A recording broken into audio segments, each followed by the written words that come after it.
love this game. I want to enjoy. I'm trying, Harada. I'm trying. I'm not one of these salty people who's like, oh, this game sucks. I'm like, no. I'm trying my hardest to like this game and find ways to play it in the ways that are most enjoyable and try to spread the good word of what Tekken can be. So I'm trying to be positive constantly.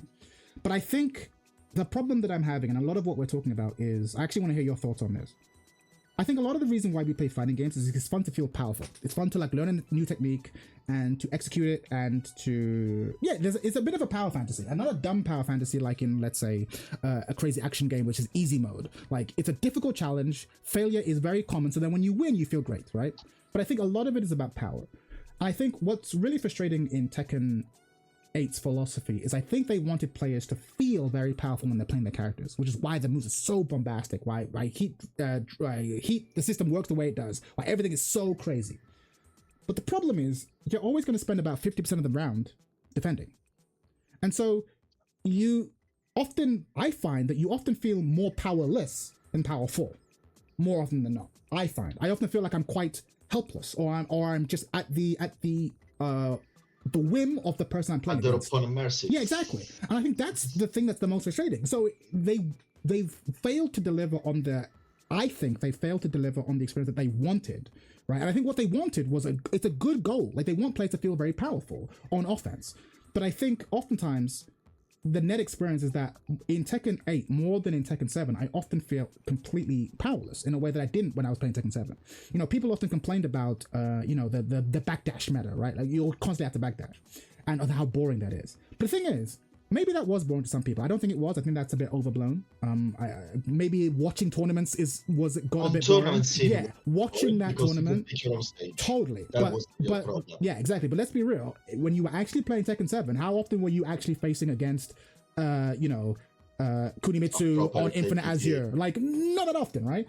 But as quote unquote boring as that felt, you never felt, and I don't think it was boring, but let's say for the sake of argument it did, you didn't feel powerless, right? I don't think you ever felt powerless. That's the thing.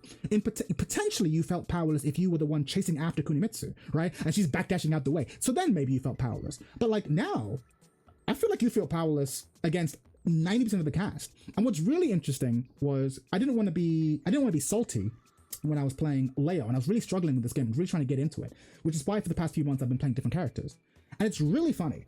I played Xiaoyu for a bit, and I felt like, oh, this is way easier than it was playing as Leo. But not necessarily because I think she's a better designed or even stronger designed character than Leo, but rather because the nature of her heat system meant that I could make my opponent feel powerless for a long period of time rather than being the one to feel powerless. And what's even funnier is that now I've stopped playing Xiaoyu and I play Feng, and it's even worse. Oh, I made the joke where it's like, I don't have to lab when I play Feng. You have to lab. You have to lab my stuff. I don't have to worry about you because I can just run my offense and you have to deal with it. And that's kind of why the characters who are top tier, where the Dragonovs, the Ninas, like, because you have this ability to just run offense and the defender has to think. And that sense of powerlessness that you can subject other people to is directly proportional to how frustrating I think people feel. Because I think people hate losing more than they hate not winning. As I know that sounds like a weird way of putting it, but the issue people have when I have a bad rank session, it's not because I didn't win. It's because lots of the time I feel like I lost in ways that felt unfair. I was like, and I think that's losing is everyone who plays fighting games loses a lot. It is what it is. But there's just something about the way you lose in Tekken. It's like, man, this fucking sucks. Like, I just had to hold it. Eddie hit me with this move, and I just had to hold it, and then he activated heat, and then I had to hold it, and then I stood up, and he did the ground move, and I just got steamrolled. And it's like, this is not great. That's true. That's unfortunate result of their idea that they had of, like, reducing this gap from high level and lower level play. Mm-hmm. The only way to do that is adding 50-50s, like forcing 50-50s. Because 50-50, a force 50-50, what does is just taking that skill gap away. Because if I put my opponent in a situation of you have to guess and you cannot get, there is no option select and there is no rock paper scissors. It's a 50. It's a two-way scenario. It's mid or low. Okay, and both are very good and positive for me. It doesn't matter that he's you. It doesn't matter he's a green rank. It doesn't matter that he's Ulsan himself. You know, You gotta hold if it. I press circle and it's a low and he was blocking it, even also gets it. Oh man. You know, Yeah. it's a very simple trick. Yeah. That's the power of 50-50, and that's the Yeah. biggest difference from at the end Tekken 7. Yes. I am someone, and I say this every time, I am not knowledgeable of this game of frames. I'm not there. I win with my character because I have a decent timing. Period. I am good of understanding the timing of my opponent, and I'm good to get always there 1 frame before him. Yes. And with Brian, if you do that, you're God. Yeah. That's it. That's it. Yeah. And that's what brings me there. But as soon as my opponent has a bit of knowledge against me, I don't have a real 50-50. You know, he starts to steamroll me. Yeah. That's done. If my opponent plays someone like Lydia, but Lydia is the non plus ultra 50-50. Oh really? For me, it's apart Shah unit, the Lydia is just, and again I know it's because I completely don't know what to do in certain situations. But every time she goes in that heaven and earth, and it's like, oh no, that's everyone. Yeah, you have to guess. No, you have to guess. There's nothing to know. You have to guess. Yeah, no, it's like for me that kind of concept is like I'm way more respectful of Lars one, because at the end of the day, it's like Lars Dame 3 becomes way more similar to Brian. It's like Brian 50-50 is the hatchet or whatever he wants to do. Okay? But the hatchet at the end of the day, yes, you're still there. You don't want to, for sure. If you start to block low against Brian, it's you don't want to do that. Yes. You don't want. There is no reason for you in doing that. Of course. And it's the same thing with Lars at the end of the day. It's like, why would I block or try to challenge their load as a counter launcher, or it doesn't do the damage? You know, I just did it. But when you put me in this situation that if I don't block low, or if I have to pick and I pick wrong, the downside is actually heavy. Yes. You know, and you force the situation.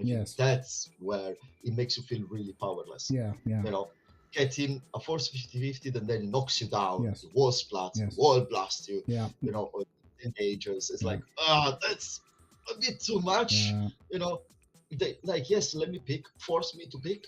I don't give you. But don't make the cost too heavy. Yeah, and I've been saying this from the beginning, because I do think that, like, for me, that is the word that I use. I spent a lot of time, as you know, just thinking about that. Like, what is it that really gets on my nerves? I don't just want to complain mindlessly. You know, I don't have Twitter. That's not really my thing. But like, I think it is, when I listen to other people play, when I play and I watch other streamers, there is this sense of like powerlessness that is the opposite of what you want in Tekken. Like, because you're funny that you said that you're not much of a frames person, right?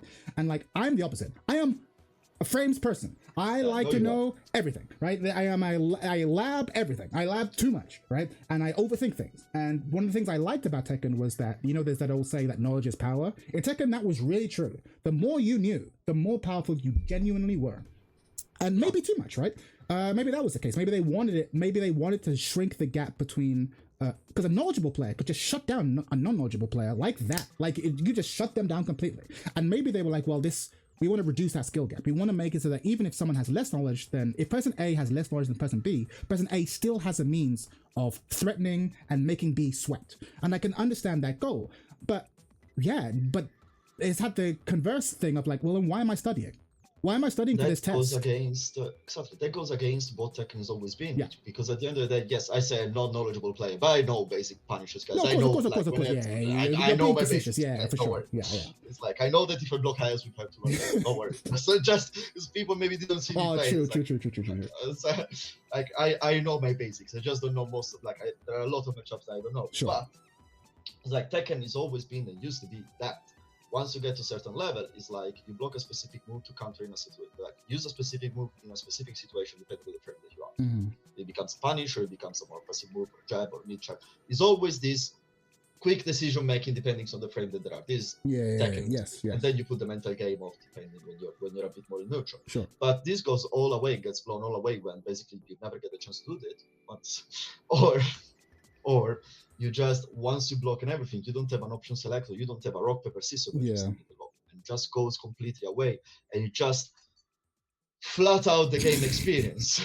There is no mental stack there. That's why I love Brian. I always say, Brian is like, he has a nice toolkit that, depending on the situation and the tendencies of your opponent, you start to use different moves. It doesn't have the move that just works forever. Yeah. And yes, QC back one is great, but you can just still duck and lunge it. This is actually something that's so funny, and I actually want to bring it up in the chat. This is like, I have a lot of respect for you as a player, because I remember we were having this discussion a couple of weeks ago, and I was like, bro, Brian's hatchet kick should launch on counter hit, and you were like, no, Brian is like a Swiss watch, everything is designed to perfection, that would be too much. And I'm like, bro, who would reject the buffs? You would actually reject that buff. Like, no, give Brian's, like, look, this is Tekken 8.